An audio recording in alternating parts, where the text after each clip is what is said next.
बिस्मिल्लाहिर्रहमानिर्रहीम, अस्सलाम वालेकुम। Welcome to my YouTube channel maths with Afshan. Students, हम कर रहे थे एक्सरसाइज 7.1। एक्सरसाइज 7.1 के क्वेश्चन नंबर 1 से 7 तक इनकी वीडियोस मैं अपने चैनल पर अपलोड कर चुकी हूँ। आज की वीडियो में क्वेश्चन नंबर 8 करेंगे। इसमें आपको कहा गया are A B C and D, ये पॉइंट्स आपको गिवन है और कह रहे हैं कि द वर्टिसेस ऑफ रेक्टेंगल, आपने ये बताना है कि ये जो पॉइंट्स है वर्टिसेस ऑफ रेक्टेंगल हैं या नहीं हैं। आल्सो प्लॉट देम, और आपने इसका ग्राफ भी बनाना है। अब रेक्टेंगल के वर्टिसेस होने के लिए ये दो बातें मुझे याद रखना आपके लिए जरूरी हैं। फर्स्ट पे ये कि जो रेक्टेंगल शेप है, ठीक है, उनकी ऑपोजिट साइड्स की जो लेंथ है वो इक्वल आनी चाहिए, ठीक है। दूसरा ये कि इसमें राइट एंगल, ये जो आपका रेक्टेंगल शेप है उसमें राइट एंगल 90 डिग्री का मतलब बनना चाहिए। और वो आप कैसे फाइंड करते हैं? पाइथागोरस थ्योरम अप्लाई करके।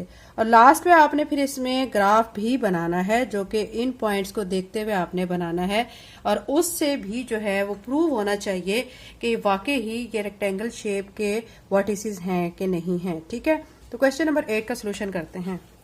एक्सरसाइज 7.1 का क्वेश्चन नंबर 8 हम सॉल्व कर रहे हैं। हमें 4 पॉइंट्स गिवन है, A B C and D, ये मैं लिख चुकी हूँ, ठीक है। हमने क्या करना है, इनको देखना है कि ये वर्टिसेस ऑफ रेक्टेंगल शेप हैं या नहीं है।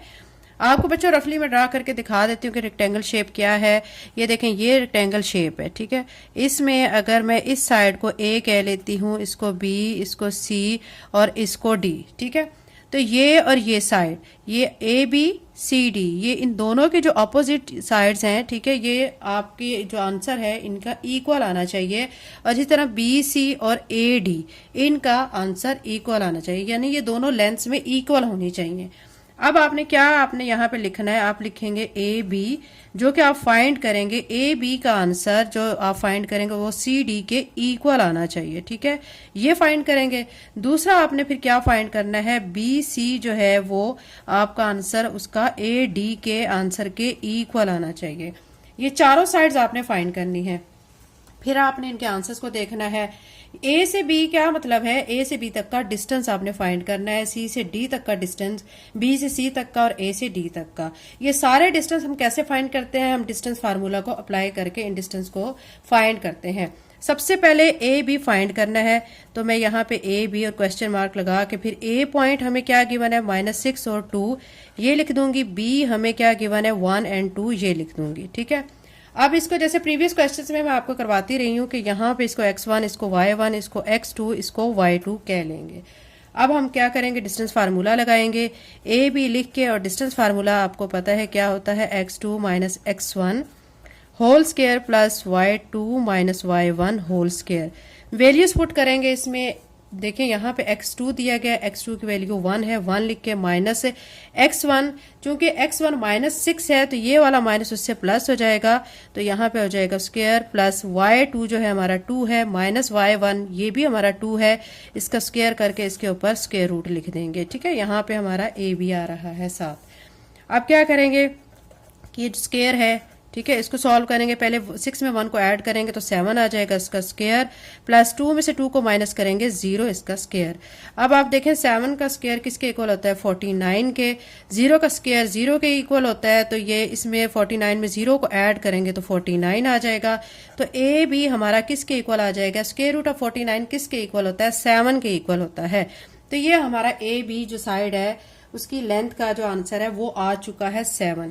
अब हमने इसी तरह उसकी जो ऑपोजिट साइड है, ऑपोजिट साइड कौन सी थी, सी डी, इसका फाइंड करते हैं, क्या वो भी 7 आता है? तो वो हम चेक कर लेते हैं। सी डी अब हम फाइंड करने लगे हैं, क्वेश्चन मार्क लगाते हैं। सी पॉइंट हमारे पास है 1 और 5, और डी पॉइंट हमें क्या गिवन है, -6 और 5, ठीक है। फिर इसके x1, इसको y1, इसको x2 और इसको y2 कह लेंगे। डिस्टेंस फार्मूला लगाएंगे यहाँ पे सी डी लिख के, और यहाँ पे क्या करेंगे, x2 minus x1 whole square plus y2 y minus y1 whole square. Lengthy questions हैं बच्चों, बट इजी क्वेश्चंस हैं। एक क्वेश्चन का पैटर्न अगर आपको आ जाता है तो बाकी आप खुद से कर सकते हैं।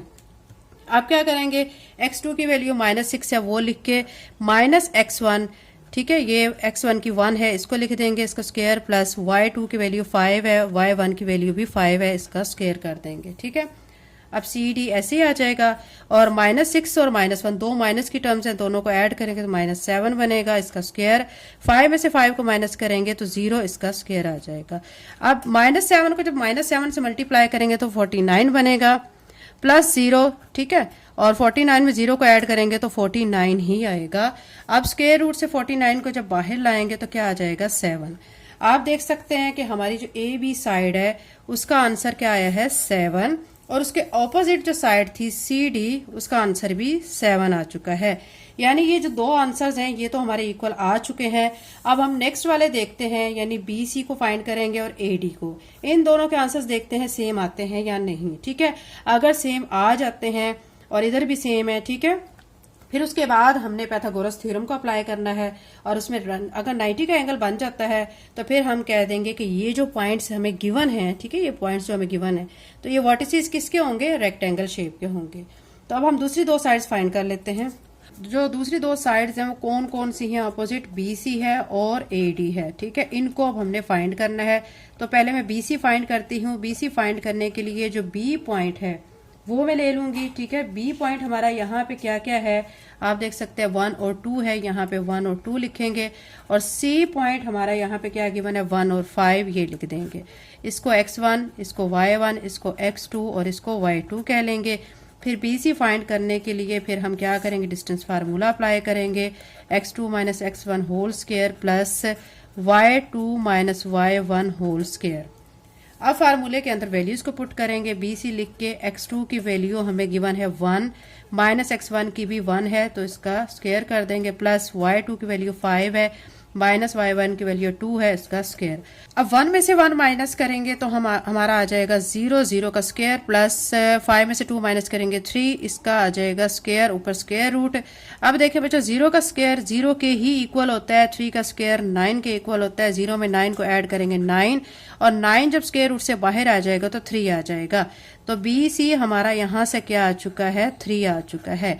ये हमारे थर्ड साइड का आंसर आ चुका है। अब हमने क्या फाइंड करना है, AD फाइंड करना है। AD फाइंड करने के लिए हम क्या करेंगे कि A पॉइंट जो है वो लिखेंगे, वो क्या है हमारे पास -6 और 2, और D पॉइंट हमारे पास क्या है -6 और 5, ये लिख लेंगे। ठीक है, इसको x1, इसको y1, इसको x2 और इसको y2 कह लेंगे। अब वैल्यूज पुट करेंगे, AD ऐसे लिख के यहाँ पे लगाएंगे distance formula, x2 minus x1 whole square plus y2 minus y1 whole square. ठीक है, अब वैल्यूज को पुट करेंगे। x2 की वैल्यू क्या है -6 है, -6 माइनस x1, ठीक है, माइनस ये है और माइनस x1 माइनस माइनस हो जाएगा प्लस, तो प्लस 6 हो जाएगा, तो इसका स्क्वायर हो जाएगा। y2 5 है, y1 2 है, इसका माइनस का साइन लिख के और इसको 2 लिखने के बाद हम इसका होल स्क्वायर कर देंगे। 6 में से 6 माइनस करेंगे तो 0, इसका स्क्वायर, 5 में से 2 माइनस किया 3, इसका स्क्वायर। अब क्या करेंगे, 0 का स्क्वायर 0 के इक्वल ही होता है और 3 का स्क्वायर 9 के इक्वल होता है। 9 में 0 को ऐड करेंगे 9, तो AD यहाँ से हमारा क्या आ जाएगा, आप देख सकते हैं जब हमने स्क्वायर रूट ऑफ 9 लेना है तो हमारा आंसर 3 आएगा। तो अब हमारा यहाँ से देखें बच्चों, ये जो BC का आंसर था 3, AD का भी वो ही आंसर आ चुका है।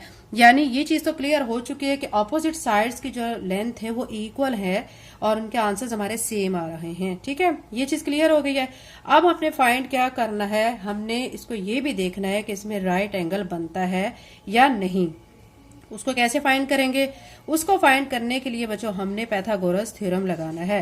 अब पाइथागोरस थ्योरम लगाने के लिए आपको बच्चों मैं पहले बता दूं कि यहाँ पे आप देखें ये हमारे पास अगर शेप है, हमें रेक्टेंगल शेप दी गई है।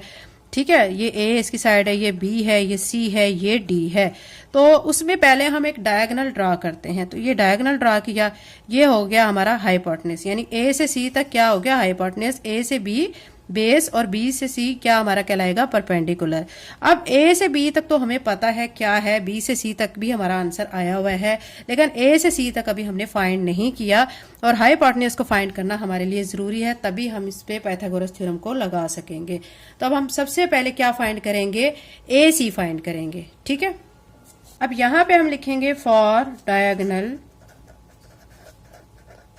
AC। ठीक है, AC हमने फाइंड करना है, तो AC फाइंड करने के लिए हम यहाँ पे AC के क्या लेंगे, मतलब इसको फाइंड करने के लिए A और C के पॉइंट ले लेंगे और फिर डिस्टेंस फार्मूला में इन वैल्यूज को पुट करेंगे। A हमारे पास क्या है -6 और 2, और C हमारे पास क्या है 1 और 5। ठीक है, ये लिख लिया। इसको x1, इसको y1, इसको x2 और इसको y2 कह लेंगे। अब AC फाइंड करने के लिए AC लिख के और यहाँ पे लगा देंगे distance formula x2 minus x1 whole square plus y2 minus y1 whole square. Values को पुट करेंगे, ठीक है। x2 की वैल्यू क्या है, वो दी गई है 1 माइनस x1 माइनस माइनस हो जाएगा प्लस 6 हो जाएगा, इसका स्क्वायर हो जाएगा, प्लस y2 की वैल्यू 5 है माइनस y1 की वैल्यू 2 है और यहाँ पे होल स्क्वायर करेंगे। 1 में 6 को ऐड करेंगे तो क्या आ जाएगा 7 इसका स्क्वायर, प्लस 5 में से 2 को माइनस करेंगे 3 इसका स्क्वायर हो जाएगा, ठीक है। यहाँ साथ AC लिखते आएंगे, ये AC हो गया। अब 7 का स्क्वायर किसके इक्वल होता है 49 के, और 3 का स्क्वायर 9 के इक्वल होता है, दोनों को ऐड करेंगे तो ये 58 आ जाएगा। यहाँ से हम AC को फाइंड कर चुके हैं। ये AC हमने फाइंड कर लिया, तो अब हम यहाँ पे पाइथागोरस थ्योरम को अप्लाई करेंगे। आप लिख लें बाय यूजिंग पाइथागोरस थ्योरम। अब इस थ्योरम को हम यहाँ पे लिख लेंगे। पाइथागोरस थ्योरम क्या होता है, hypotenuse square is equal to base square plus perpendicular square, ठीक है। अब हाइपोटेन्यूज हमने क्या लिया हुआ है, AC लिया हुआ है, इसका स्क्वायर, बेस हमारी AB है, इसका स्क्वायर, प्लस परपेंडिकुलर हमारा BC है, इसका स्क्वायर। अब AC अभी अभी हमने फाइंड किया है 58 आया स्क्वायर रूट में, तो यहाँ पे 58 लिखेंगे, इसका स्क्वायर लिखेंगे। AB को भी हमने फाइंड कर लिया है, AB हमारा पहले ही फाइंड हो चुका था, वो हमारा आ चुका था 7, इसका स्क्वायर करेंगे, और BC हम फाइंड कर चुके थे 3 आया हुआ था, उसका स्क्वायर कर देंगे, ठीक है। अब 58 का ये जो स्क्वायर है ये स्क्वायर रूट की वैल्यू से कट जाएगा, यहाँ पे आ जाएगा 58। 7 का स्क्वायर ओपन करेंगे 49, 3 का स्क्वायर ओपन करेंगे 9, तो 58 यहाँ पे है, और इस साइड पे 49 में 9 को ऐड करेंगे 58। इट्स मीन कि यहाँ पे जब एक साइड का आंसर दूसरी साइड का इक्वल आ जाता है, तो इसका मतलब यहाँ पे 90 का एंगल बन रहा है। तो अब हम क्या लिखेंगे, ठीक है, क्योंकि हमारी दोनों कंडीशंस पूरी हो गई है, 90 का एंगल भी बन रहा है, ऑपोजिट जो साइड्स हैं वो इक्वल है, किसमें, उनकी लेंथ भी इक्वल है। तो हम क्या कहेंगे कि ये जो पॉइंट्स हैं वर्टिसेस ऑफ रेक्टेंगल हैं, ठीक है। तो अब यहाँ पे लिखेंगे angle is right angle and length of opposite sides are equal, ठीक है, ये भी इक्वल हो गई और 90 का एंगल बन गया, ठीक है। अब फिर क्या लिख देंगे, so given points are vertices of, कौन सी शेप हमें दी गई है, रेक्टेंगल, ठीक है।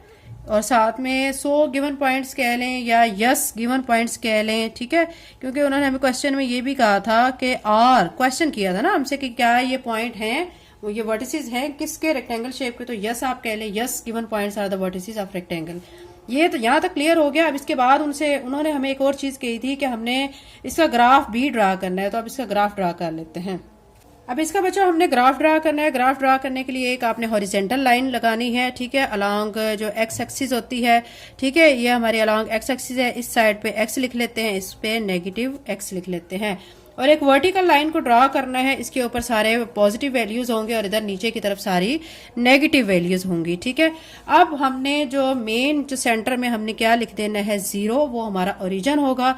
उसके बाद आपने ये चीज याद रखें, जो बॉक्सेस हैं, ठीक है, वो आपने एक सीक्वेंस के साथ रखने। अगर आप 2 छोड़ के फिर आप 1 लिख रहे हैं, फिर नेक्स्ट 2 छोड़ के फिर आप 2 लिखेंगे, फिर नेक्स्ट 2 छोड़ के आप 3 लिखेंगे, ठीक है, या अगर आप 3-3 का गैप लेते हैं तो फिर 3-3 का ही गैप लेंगे। ये एक सीक्वेंस आपने याद रखना है।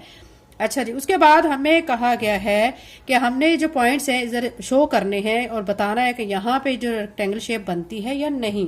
तो उसके लिए मैंने क्या किया है कि एक लाइन ड्रॉ की है हॉरिजेंटल, ठीक है, अलोंग एक्स एक्सिस और एक वाई एक्सिस हो गई है, ठीक है। इस तरफ एक्स पॉजिटिव, इस तरफ एक्स नेगेटिव, और ऊपर वाई पॉजिटिव और नीचे वाई नेगेटिव हो गया। सेंटर में 0, और यहाँ मैंने 2-2 बॉक्स छोड़ के 1 2 3 4 5 6 7 8, और इस तरफ सारी नेगेटिव वैल्यू -1 -2 -3 -4 -5 ऐसे लिख ली हैं। इसी तरह ऊपर करना है आपने 1 2 3 4 5 6 7, ये सारे ऊपर पॉजिटिव।